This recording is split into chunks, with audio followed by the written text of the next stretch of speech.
What a busy but beautiful day.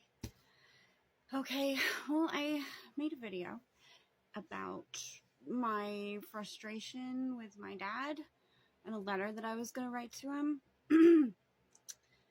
I don't know if he ever saw the video, but I just want to say, if he did, that wasn't ready for you.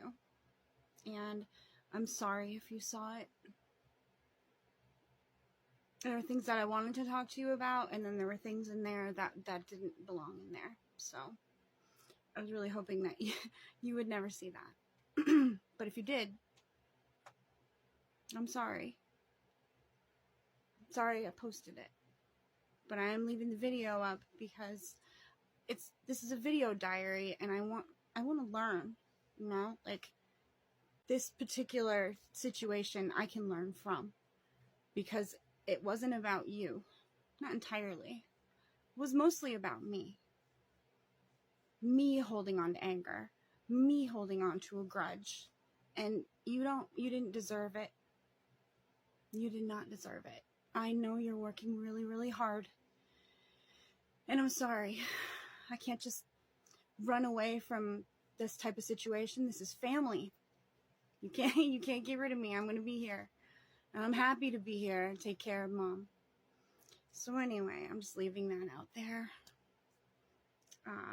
I felt when I wrote this letter and the days were going by, I started to feel something, and it's sort of like it registered as anger for me. And the more I thought about it, I realized that my anger was actually internalized. I was upset with myself. I was feeling remorse for basically leaving my family out to dry. My brother and my dad. And it's a strange feeling when you don't want to recognize that you're angry because of yourself. Because that's kind of selfish to just hold on to the anger.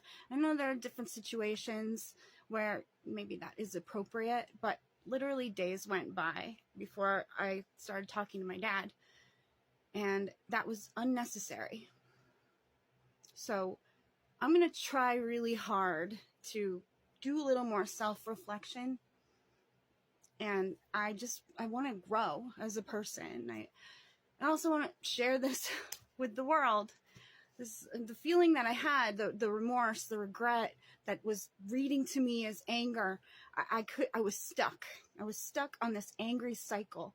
And then all the time at the top of the cycle, blaming it on my dad and shit that happened in childhood. And you got to break the cycle yourself. It's not up to my dad to break the cycle. It's up to me. Our love has grown stronger throughout the years. We're there for each other, and I'm really, really lucky that I have a family like this. A lot of people don't, and we're very close. And my dad and I are very similar in our explosive tempers and impulsiveness, and we're alike in more ways than one. And maybe some of you guys kind of figured that out, like why I was so upset, because I was seeing myself reflected in my dad and how he was doing things and yelling, and I saw myself and I did not like it.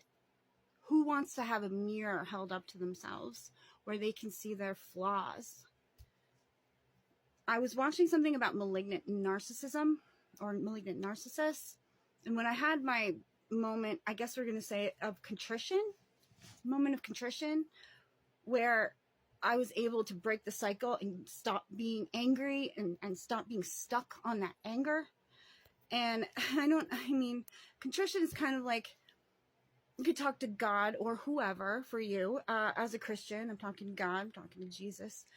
I am asking for forgiveness.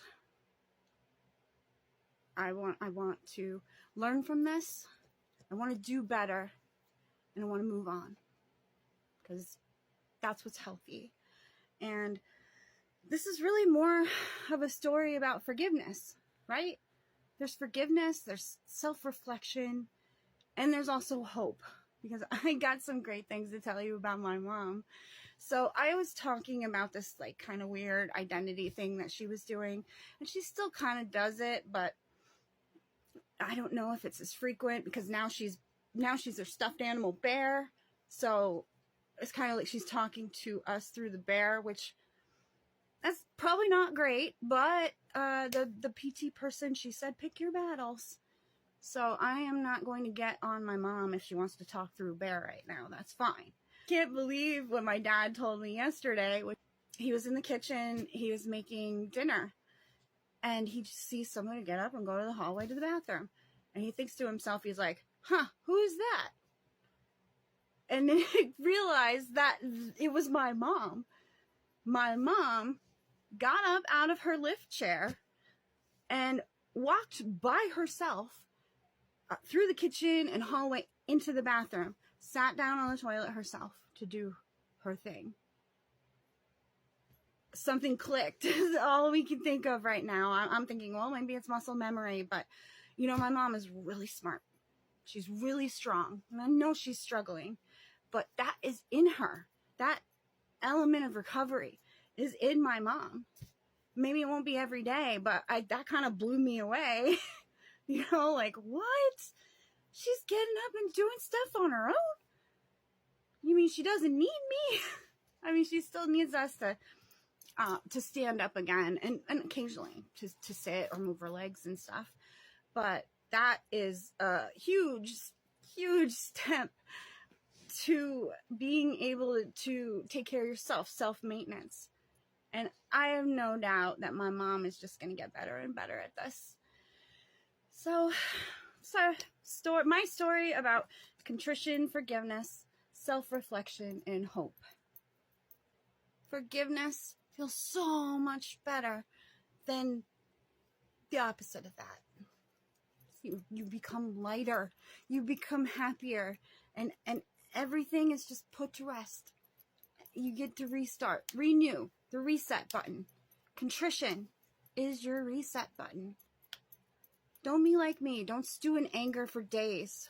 Do some self-reflection, and then maybe you'll figure out that you're not really angry at anyone but yourself.